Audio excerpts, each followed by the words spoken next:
Hello दोस्तों, मैं मदन मोहन सेन उड़ान अकेडमी के इस प्लेटफॉर्म पर आप सभी का स्वागत करता हूं। पिछली क्लास में हम लोगों ने बात की थी कोल माइंस के पेपर के जितनी भी वैकेंसी की जो भी इंफॉर्मेशन थी सारी बातें। ये दूसरा वीडियो बनाना इतना इम्पोर्टेंट है क्योंकि इसमें अपन बात करेंगे एक सिलेबस की कि क्या क्या आएगा, क्या क्या नहीं आएगा, क्या क्या पढ़ना चाहिए, क्या क्या नहीं पढ़ना चाहिए। ये सारी बातें अपन पूरी इस पीडीएफ के थ्रू दोबारा से जानेंगे पूरी डिटेल में। उस दिन केवल मैंने वैकेंसियों का वीडियो बनाया था, इसमें अपन बात करेंगे कि सिलेबस में क्या क्या आएगा। ठीक है, और आशा करता हूँ कि एक बार में भी आप ये सारी चीज़ें समझ जाए तो ठीक होगा। देखने में ऐसा लग रहा है कि ये सिलेबस बहुत छोटा है, 1 महीने में कंप्लीट हो जाएगा, लेकिन जब अपन इसके बारे में अंदर जाने की बात करेंगे, जब पता चलेगा कि क्या क्या है, क्या क्या नहीं है इस पेपर के अंदर, जब पता चलेगा। Name of the post technical fitter, ये फिटर ट्रेड के लिए मैं बात कर रहा हूँ। ठीक है, फिटर ट्रेड के जितने भी स्टूडेंट हैं उस सब के विषय में ये बात हो रही है। और अगर अपन बात करें कि क्या क्या पेपर में आने को है, तो इसमें लिखा है basic arithmetic calculation. Basic arithmetic calculation का मतलब है कि सामान्यतः जोड़ गुणा भाग से संबंधित जो भी चीज़ रहेंगी वो इसके अंतर्गत आ जाएंगी। इस एक वर्ड में बहुत सारी इंफॉर्मेशन छुपी है। एलजेब्रा की बात करें, एलजेब्रा की जो कैलकुलेशन होती है वो अदिश राशियों पर होती है। इसमें फॉर्मूला होता है, देखा होगा, ए प्लस बी का होल स्क्वायर का फॉर्मूला, ये सिद्ध करना है, ये करना है, ए स्क्वायर माइनस बी स्क्वायर। ये अधिकतर पेपरों में क्वेश्चन में यही पूछा जाता है। तो ये सारी चीज़ें जो अपन है पूरी डिस्कस करेंगे। ये वीडियो में ये भी बताया जा रहा है कि किस टॉपिक से कितना क्या कवर कवर करना पड़ेगा, अपन को कौन सी चीज़ कितना देखना पड़ेगी। ठीक है, ट्रिग्नोमेट्री की बात करें, त्रिकोणमिति, त्रिकोणमिति किस एंगल से जा रहा है, किस एंगल पर आ रहा है, कौन सा एंगल बन रहा है, कौन सा एंगल नहीं बनना, ये ट्रिग्नोमेट्री के अंतर्गत आ जाएगा। स्टैटिक्स के अंदर जितनी भी सामान डायग्राम दे दिया जाएगा, डायग्राम में बता दे 4 भागों में बांट करके इसमें दिखाया जाएगा पढ़े लिखे 70%, अनपढ़ 72%, टोटल कितना एरिया होगा, ये सारी बातें इसके अंतर्गत आ जाएंगी। सिलेबस बहुत बड़ा है, इसको पढ़ने में बहुत टाइम लगेगा, लेकिन अगर ये है कि धीरे धीरे लगातार नियमित पढ़ते रहे तो ज़्यादा टाइम नहीं लगेगा, जल्द से जल्द ये सिलेबस कंप्लीट हो जाएगा। Basic knowledge of system unit, unit के सामान्यता का नियम होगा उसमें, और उसके कन्वर्सन होंगे। कन्वर्सन देखा होगा कि आईटीआई के सबसे फेवरेट और हर विषय में पूछा जाने वाला, हर जितने भी आईटीआई के जितने भी पेपर होंगे, चाहे बेल्डर हो या नॉन टेक्निकल पोर्शन में भी हो या मैथमेटिक्स हो, सारे में सारी चीज़ों में ये basic knowledge of system unit और कन्वर्सन ये तीनों मायने रखते हैं।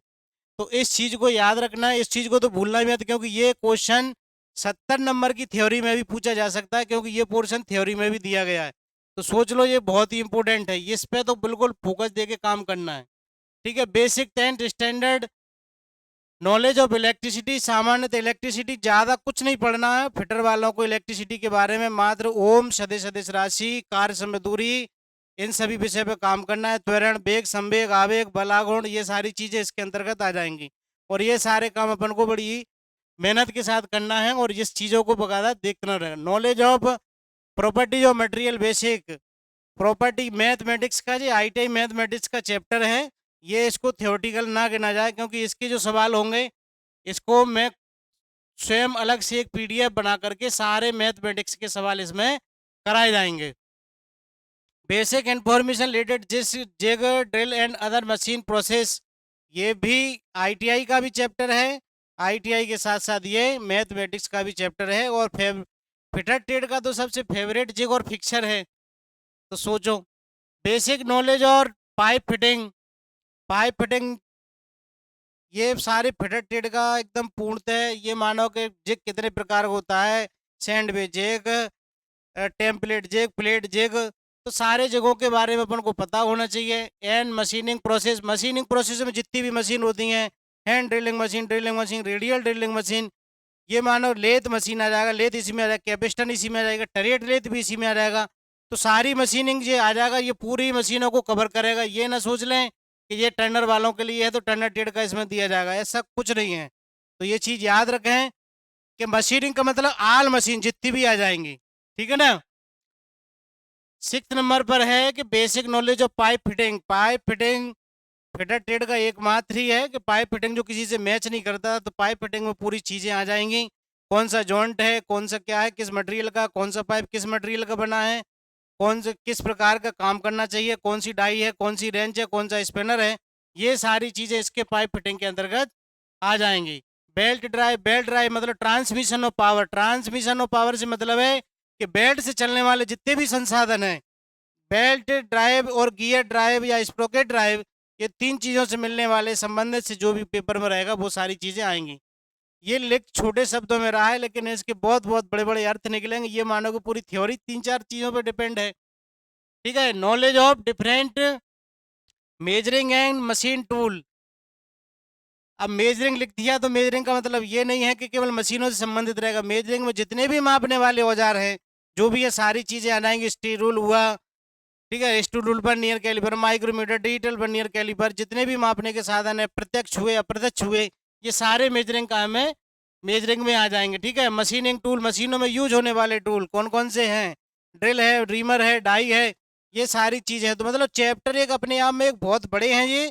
इनको छोटा समझने की कतई ऐसा ना सोचें कि ये छोटा चैप्टर है और जल्दी रिवीजन हो जाएगा, ऐसा कुछ नहीं। इसमें एक पूरा रणनीति के तहत काम करना पड़ेगा। एक बाई एक करके स्टेप पूरे पढ़ने पड़ेंगे कि मेजरिंग टूलों को अलग करना पड़ेगा, मार्किंग टूलों को अलग करना पड़ेगा, सेफ्टी टूलों को अलग करना पड़ेगा।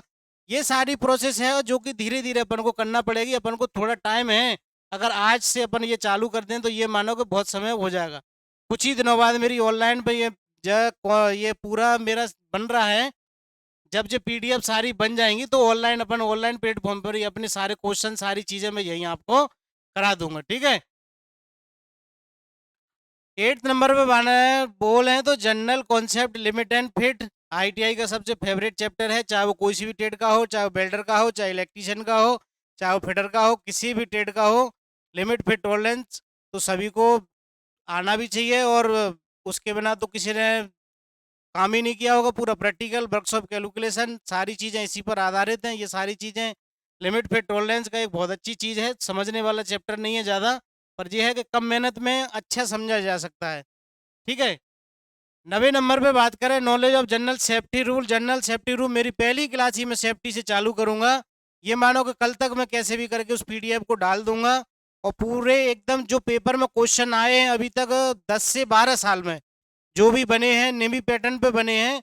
और एक चीज़ मैं अभी बता दूं, निमी पैटर्न को कोई इस पेपर में ज़्यादा फॉलो मत करना, क्योंकि ये जो पेपर होगा, इस पेपर में सबसे ज़्यादा फोकस सामान्य जो बुकें हैं, जो पेपर हैं, क्वेश्चन पेपर हैं, जो सिलेक्ट वाले क्वेश्चन पेपर हैं, जो मैंने 7-8 किताबों से मिलकर के बनाए हैं, वो सारी किताबों के क्वेश्चन पेपर जैसा चैप्टर आएगा उस हिसाब से उसके आंसर, उसके पूरे क्वेश्चन सारी चीज़ें मैं यहीं कंप्लीट करा दूंगा। आप तो केवल ध्यान से देखना और उस चीज़ को समझना।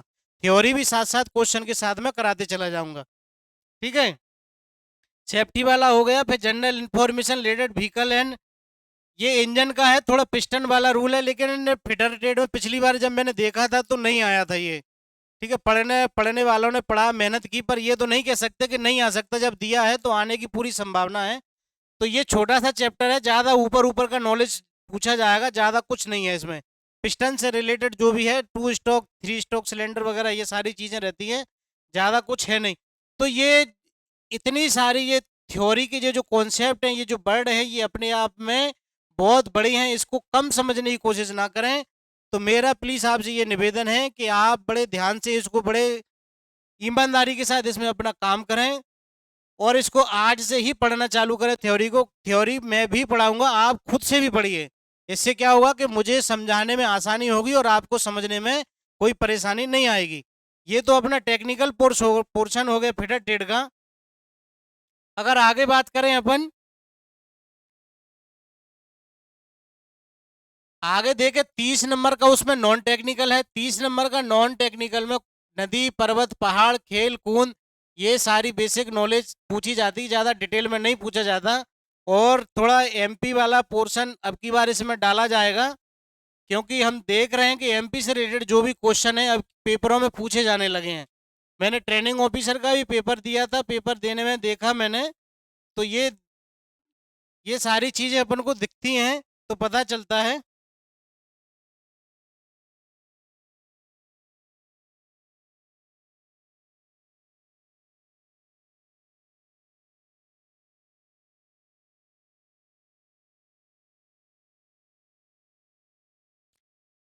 बी पोर्शन की बात करें तो बी पोर्शन में 30 नंबर का नॉन टेक्निकल है। 30 नंबर के नॉन टेक्निकल में सामान्य ज्ञान जो रहेगा, सामान्य ज्ञान के मैं खुद इसमें बताऊंगा कि कौन कौन सी चीज़ों पर अपन को इसमें फोकस करना है, क्योंकि सामान्य ज्ञान तो पूरा दुनिया में बहुत पड़ा है, लेकिन किस चीज़ पर कौन सा चीज़ कितने पेपर में आने की संभावना रहती है, ये सारी चीज़ें पूछी जाएंगी। सामान्य विज्ञान के बारे में बात करें, सामान्य विज्ञान में देखा जाएगा तो सबसे ज़्यादा फोकस आप बायोलॉजी पर करना। बायोलॉजी में वो भी फोकस करना कौन, ह्यूमन बॉडी पर। ह्यूमन बॉडी से इसमें सबसे ज़्यादा क्वेश्चन पूछे जाएंगे। ठीक है, जनरल अवेयरनेस की बात करें तो जनरल अवेयरनेस के जितने भी इकोनॉमिक्स से संबंधित हैं, जितने भी संबंध हैं और जितनी भी सारी नॉलेज है, हमारे राहुल सर भी हैं जो करंट अफेयर पढ़ाते हैं, आप उनसे भी ये सारी चीज़ पढ़ सकते हैं। ये करंट की बहुत अच्छी नॉलेज देते हैं और आजकल इनके लगातार वीडियो भी डल रहे हैं। आगे बात करें कि कार्य क्षमता पर्यायवाची हिंदी शब्द, ये नॉन टेक्निकल पोर्शन में डाल सकते हैं, इसमें कोई दोहराए वाली बात नहीं है। खेल, रक्षा, पुस्तकें, पुरस्कार, भारतीय लोकतंत्र, ये सारी चीजें 10-15 नंबर की एक पीडीएफ है। इसमें आईटीआई वालों का पूरा सिलेबस कंप्लीट हो जाएगा। 15 नंबर की पीडीएफ में ये है कि 30 में से आपके कम से कम 27 नंबर लाए जा सकते हैं। 3 नंबर तो गवर्नमेंट के हाथ में छोड़ दो आप। अगर अच्छी तैयारी होगी तो 30 में से 30 आएगा, क्योंकि कुछ क्वेश्चन ऐसे होते हैं जिनको बनना, ये बड़े लेवल के क्वेश्चन मान लो, पर 27 नंबर भी बहुत होते हैं। ठीक है, तो ये सारी चीज़ें अपन को कंप्लीट करना है और बहुत ही जल्दी अपनी क्लास भी चालू होने वाली है। तो मेरे को लगा कि ये सारी चीज़ें आपको जल्द से जल्द बता दी जाएं, ताकि अपन तैयारी चालू करें और आने वाले कुछ ही समय मेरे वीडियो भी आने चालू हो जाएंगे। तो मेरा आप सभी से निवेदन है कि सारे वीडियो को बड़े ध्यान से देखें और सारे जितने भी वीडियो आएंगे वो उड़ान अकेडमी के प्लेटफॉर्म पर ही आएंगे। ठीक है, धन्यवाद।